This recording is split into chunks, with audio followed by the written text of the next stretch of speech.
everyone, it's Nita and welcome back to my channel. Today we are going to be starting a reading vlog where I'm going to be reading a couple of the new releases that have come out in the last couple months. I'm also going to do this probably as a 24-hour timer video. So I'm going to set a timer and every time I start reading I'm going to turn the timer on so that I can hopefully accumulate 24 hours in total. But this will be spread over a longer period of time than just 24 hours, if that makes any sense. The TBR for this video is a little bit up in the air, but the only one I know 100% I'm going to be reading is Emily Wilde's Encyclopedia of Faeries by Heather Fawcett. This is an adult cozy fantasy story that's set in kind of an alternate version of our world, and it follows a professor named Emily who is studying fairies.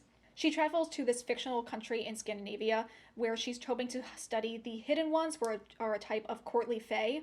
In this world, there's common fae, which I imagine kind of looking similar to like house elves, like Dobby, and there's also courtly fae, which look like what you would imagine a typical fae in a fae-based romance novel to be like. She gets to this village to study the fae in the area, and she immediately runs into her academic rival, Wendell Bamblebee, and he kind of juts himself in on her research and insists upon helping her. They kind of have a grumpy sunshine dynamic where Emily is very like stoic and not very good with social interactions, whereas Bamblebee is kind of like the life of a party, easy to talk to pretty much anyone to get them to be his friend. So they kind of end up balancing each other out really well.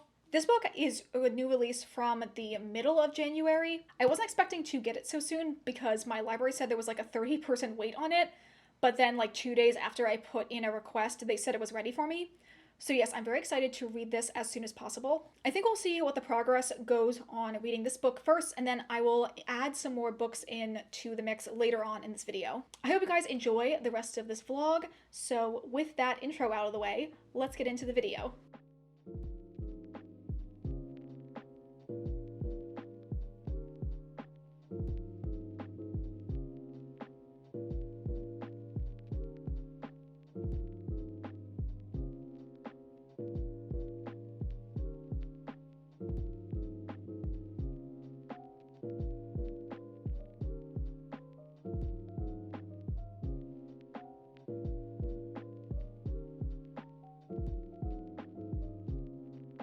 So it has now been about 3 hours into my readathon, and in that time I've read about 50 pages of the Night Circus. I'm going to talk more about my thoughts in a separate vlog I'm doing just for this book. But the other major development is that I now am 160 pages in to Emily Wilde's Encyclopedia of Faeries, and I think this is exactly halfway through the book. And so far I am really enjoying it. I think that the banter between Emily and Wendell is really, really fun. I would say they're a little bit like Grumpy Sunshine, but at the same time, I think he is not fully like super happy-go-lucky all the time. He's able to kind of call her out on stuff. And overall, I'm really enjoying all of the world-building aspects. I don't know what Heather Fawcett's background is, but I feel like as someone who works in higher academia, the aspects of the story that focus on that are really well developed and pretty true to real life. Even though obviously in the story they're studying a fictional topic of fairies. The first half of the story so far definitely has been mostly like a cozy fantasy vibe, but I think we are leaning for the second half of the story to have a little bit more action and to be a little bit darker. So I'm excited to see how everything develops for the second half, but I can already tell this is a series I'm going to really love, so I don't know how I'm going to be able to wait another year until the next volume in the series comes out. I also have to say I love the cover design of this. But the only problem is, I don't know if you can tell, but it kind of leaves a little bit of a fingerprint residue along it. But at the same time, I love that it's just a naked hardback and that the design is just embossed on here. I think the UK hardcover is also really beautiful, so if I like the next book, I'll try and decide if I want to start collecting them or not. But I'm really lucky I was able to get this copy out as soon as I did, so I could read it while it still feels like a relatively new release. But that's it for my update right now, and I will see you in the next clip.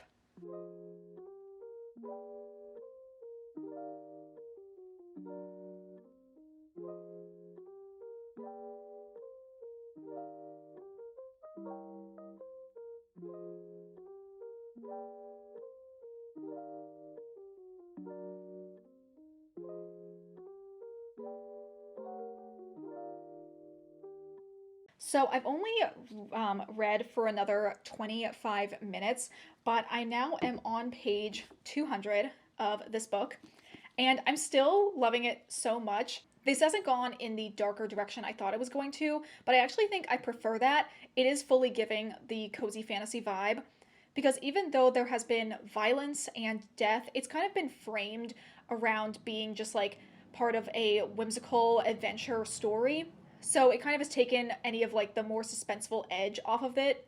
And I think that is to the benefit of the book overall. I love the way that it's told, being the series of journal entries. I like the inclusion of the footnotes as being additional lore to just kind of build out the whole world.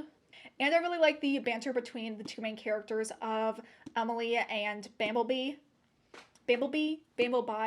His first name is Wendell, and he's kind of one of those characters that goes by both his first or just his last name, depending on who's talking. But it's very clear that he has feelings for Emily, and she is just completely oblivious to them. But they have a really good relationship and are just able to work as a team really well, being able to kind of play to the other person's strength and correct them on any of their flaws. So I'm really excited to see their relationship develop more for the rest of the book. But yeah, that's my really quick update for what my reading progress has been so far.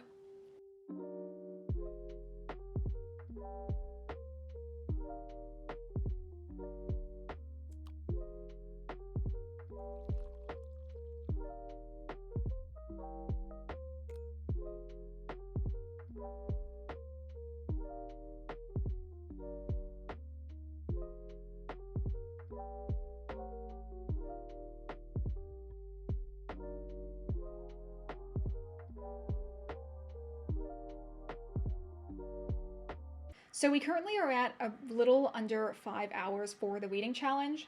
And in that time, I read about 70 pages of The Night Circus, and I'm just loving this book so much. And I also got to page 254 in Emily Wilde Encyclopedia of Faeries. And this book, I'm also loving a ton. It's really, really fun. I think probably one of the things I like most about this book is their interpretation of the Fae, but also the way, not only in the way she's written the common Fae, but also in the way she's written the more courtly, human-ish Fae. Obviously, that type of Fae has grown in popularity in a lot of book series over the last couple years. A common theme in a lot of different Fae stories is the way that they tend to operate on their own version of morality, but as opposed to a version of the Fae that's in like the Cruel Prince, where they are particularly like vindictive and cruel, this one, it kind of portrays their morality as kind of like almost like an airheaded ditziness, in that they just don't really comprehend how their actions are impacting the humans around them. Or if they know that they're negatively impacting the humans, they kind of like don't really comprehend how much more serious that is for the human's life compared to the Fae's life. And I feel like this author did a really good job of balancing that more like serious aspect with, at the same time, adding a lot of humor into it. I'm actually in the middle of kind of an intense scene, like we're reaching the climax of the story right now. I think I only have like another like 60 or 70 pages left of this book, but so far I'm really enjoying it, and it's probably going to end up around either a 4.5 or a 5-star. Probably closer to a 4.5. I don't know if it's ready to reach like my 5-star favorites yet, but depending on how the other books in this series that have yet to come out go, then it might end up being one of my favorite series. I don't know if I'm going to be reading much more of this for the rest of the day. I'm a little bit burnt out on reading now, but I will let you know what my total time is by the end of the day in the next clip. So my neighbors decided to choose this time to do construction, so if you hear a lot of background noise, that is the reason, but I still want to film this update. It's been a couple days since I last updated you guys, but I wanted to give you my reading progress since then. In the last couple days, I have only been reading for like sporadic, smaller periods of time. I feel like I was a little burnt out from my like marathon 5-hour-long reading from the first day. One day I only ended up reading like 28 minutes. The next day I was reading for an hour, but the majority of that was actually homework for school. I'm still going to count it as reading for this total though. And then yesterday I ended up reading an hour and 10 minutes. So in the last like 2 hours, 38 minutes-ish, I managed to finish 3 books. I finished The Night Circus, which was a book I'm doing for another reading vlog. I finished Emily Wilde's Encyclopedia of Faeries. And I also finished Neon Gods, which was an ebook I was reading on my iPad. In terms of general ratings for all of those books, I think I'm going to give The Night Circus 4.5 stars. I'm going to give Emily Wilde's Encyclopedia of Faeries also 4.5 stars, for somewhat different reasons than what I gave The Night Circus. I think overall what I really liked about this book was the relationship of the two main characters. I thought they had really good banter and were really, really fun. I also think this book is perfect for like the cozy fantasy type of reader, for a lot of reasons I think I've already talked about, but just the nature of reading the book through journal entries as everything being in hindsight kind of takes off a little bit of the edge, because you know, obviously she gets through everything if she's able to write the articles in the journal. And just in general, I think the book was very playful and had a really fun storyline, even in the moments where it was trying to be a little bit more serious. So yes, I'm really excited for this book. I liked the ending a lot, and I can't wait for the next one to come out next year. And the last book I finally finished was Neon Gods. It kind of was just like this lingering book I've been reading for the last 3 weeks. I picked this up kind of as like, I don't know, a space filler, if that makes any sense. And I'm going to give this 3 stars. I actually enjoyed it more than I thought I would.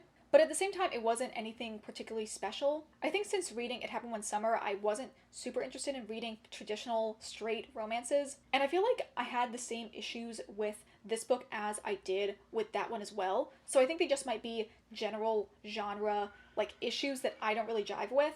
I am of course a little bit more interested in this series because it has like that slight Greek mythology retelling flavor in it. And I definitely think I will end up picking up the other ones in this series, especially since there is a one that's Achilles, Patroclus, and Helen. I also really am interested in Katie Roberts' other series with her monster romances, but unfortunately my library doesn't have those, and I don't know if I want to commit to buying one of them yet. Maybe if I read more of the Dark Olympus series and end up enjoying later ones in them, I'll decide to pick up one of her other series as well. But that's a little bit of an update of what I've been reading so far. I think I have 2 different new releases that came out that I want to move into next. I think I'll go decide which one I want to read off camera, and then you'll see which one I end up choosing in the next clip. So I will see you guys in the next update.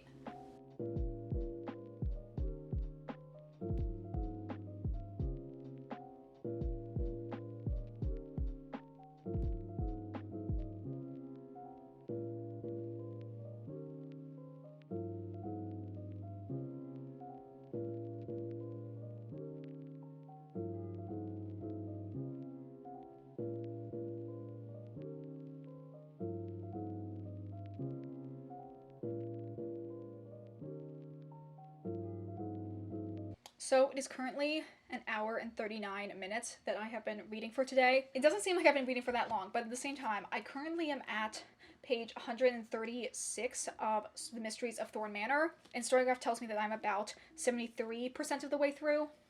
So far, I've been really enjoying this book. I'm glad that I ended up picking it up, because I think it's giving me exactly what I wanted, which was a lot of fun character moments between the main characters from Sorcery of Thorns. I do feel like the characterization of them in this book is a little bit more, like, expanding upon the tropes that were hinted at in Sorcery of Thorns.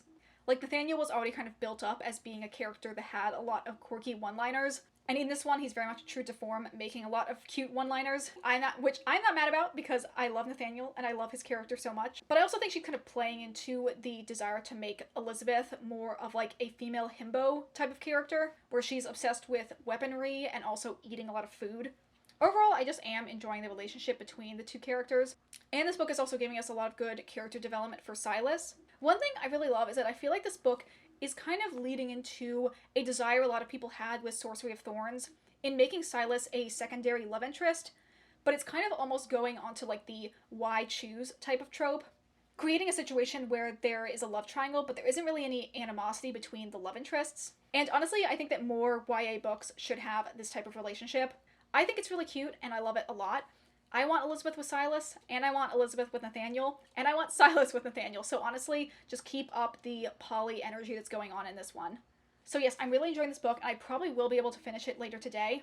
I don't know how much more I'm going to film because we're going to go to Kyle's in like 2 hours, so I have to get ready to do that. We've been marathon watching all of Beastars, so we're finishing the first season today. And I'm also bringing a charcuterie board so that we can have a snack. I just thought it would be a fun little treat to bring to the party. So I will see you guys tomorrow for the continuation of this vlog.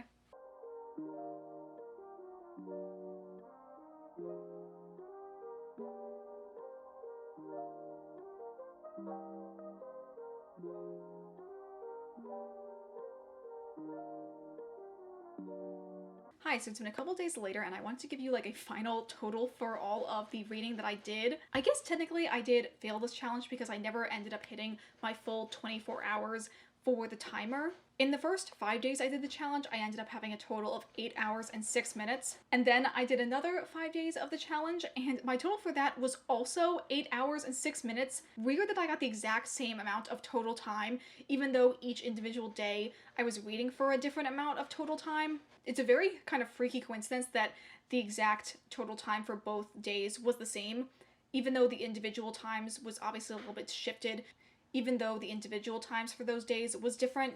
But obviously adding those 2 weeks together, the total ended up being 16 hours and 12 minutes. And I think using my 2 weeks as an example, I obviously read around 8 hours a week. So if I did this for a third week, then I would hit my 24 hours total. But I don't necessarily think the goal is to fully hit 24 hours, just kind of overall see how much reading you can get done. And I don't really want this vlog to go on for another week, so I'm going to end it here. Even though I never hit my 24-hour total, I still think I got a lot of reading done. So in this vlog, we ended up reading Emily Wilde's Encyclopedia of Faeries, The Night Circus, Neon Gods, Mysteries of Thorn Manor, and then since I've last talked to you, I've started House Moving Castle, A Room with a View, the second volume of the Scum Villain Self-Saving System, and I've made more progress on Crooked Kingdom. So that's quite a lot of books. 2 of them I started in this vlog and finished them within these 16 hours. 3 of them I had started before the 24-hour timer started, and I made a good decent amount of progress on all of them. And 3 more of them I started and now am a good ways of the way through on some of them. So I think overall this was pretty successful and a interesting way to see how much reading I actually get done. And within an hour of reading, like how much progression on a book I can make. Yes, I'm currently in the middle of 4 books right now. No, I don't consider it a problem. I want those people that likes having a lot of different options for my books, and it also helps that 2 of them are physical and 2 of them are audio, so I can kind of switch off as I see fit. But anyway, that is going to be it for this vlog. Please let me know if you enjoyed this style of challenge. Maybe I'll attempt it again in the future. Or maybe I'll try and do a regular 24-hour reading challenge where I just read for a 24-hour period. And maybe try to push myself to do an all-nighter or something similar to that. But either way, that is going to be it for the video today. Thank you guys, as always, so much for watching. Please consider liking this video or subscribing if you aren't already. Consider following me on the story graph if you want to see my reading updates in real time. And I will see you all in the next video.